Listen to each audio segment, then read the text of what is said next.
দইওলা। দইওলা ডাকছো কেন? দই কিনবে? কেমন করে কিনবো? আমার তো পয়সা নেই। কেমন ছেলে তুমি, কিনবে না তো আমার বেলা বইয়ে দাও কেন? আমি যদি তোমার সঙ্গে চলে যেতে পারতুম তো যেতুম। আমার সঙ্গে? হ্যাঁ, তুমি যে কত দূর থেকে হাঁকতে হাঁকতে চলে যাচ্ছ, শুনে আমার মনটা কেমন করছে। তা বাবা, তুমি এখানে বসে কি করছো? কবিরাজ আমাকে বেরোতে বারণ করেছে, তাই আমি সারা দিন এখানে বসে থাকি। আহা বাছা, তোমার কি হয়েছে? আমি জানিনি, আমি তো কিছু করিনি, তাই আমি জানিনি। দইওয়ালা, তুমি কোথায় থেকে আসছো? আমি আমি আমাদের গ্রাম থেকে আসছি। অনেক দূরে তোমাদের গ্রাম? আমাদের গ্রাম সেই পাঁচমুড়া পাহাড়ের তলায়, শামলি নদীর ধারে। পাঁচকুড়ো পাহাড়, শ্যামলী নদী।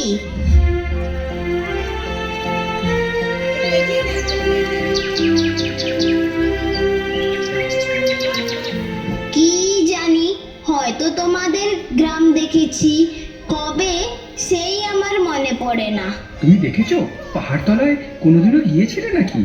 না, কোনোদিনও যাইনি, কিন্তু আমার যেন মনে হয় আমি দেখেছি। খুব পুরনো কালে বড় গাছের তলায় তোমাদের সেই গ্রাম, একটি লাল রঙের রাস্তার ধারে। ঠিক বলেছো বাবা। সেইখানে পাহাড়ের গায়ে গরু চড়ে বেড়ায়। কি আশ্চর্য, ঠিক বলছো। আমাদের গ্রামে গরু চড়ে বই কি, খুব চড়ে। সেইখানে মেয়েরা মাথায় করে নদী থেকে জল তুলে নিয়ে যায়, তাদের পরনে লাল শাড়ি। বাহ বাহ, ঠিক কথা, একেবারে ঠিক কথা। আমাদের গয়নাপাড়ার মেয়েরা নদী থেকে জল তো তুলে নিয়েই যায়। তবে কিনা বাবা, তারা সবাই যে লাল শাড়ি পরে তা নয় কিন্তু।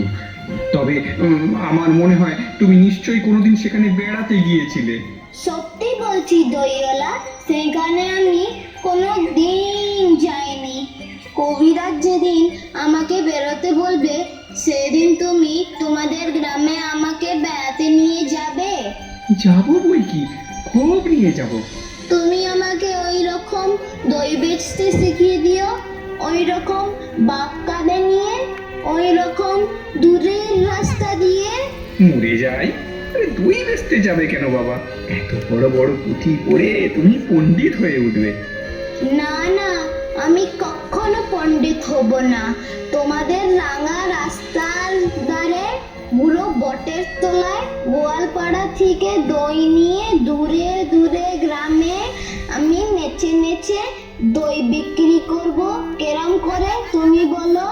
দই দই, ভালো দই, আমাকে সুরটা শিখিয়ে দাও। হায় রে পোড়া কপাল, এ সুরও কি শেখবার সুর? না না, অসুর আমার খুব ভালো লাগে।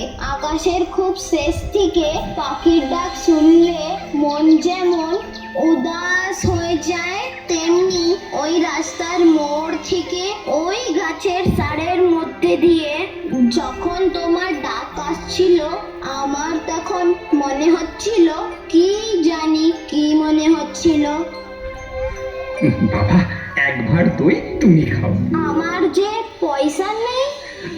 না না না না না না, পয়সার কথা বলো না। আমার দই একটু খেলে আমি কত খুশি হব। তোমার কি খুব দেরি হয়ে গেল? কিচ্ছু দেরি হয়নি বাবা, কিচ্ছু দেরি হয়নি।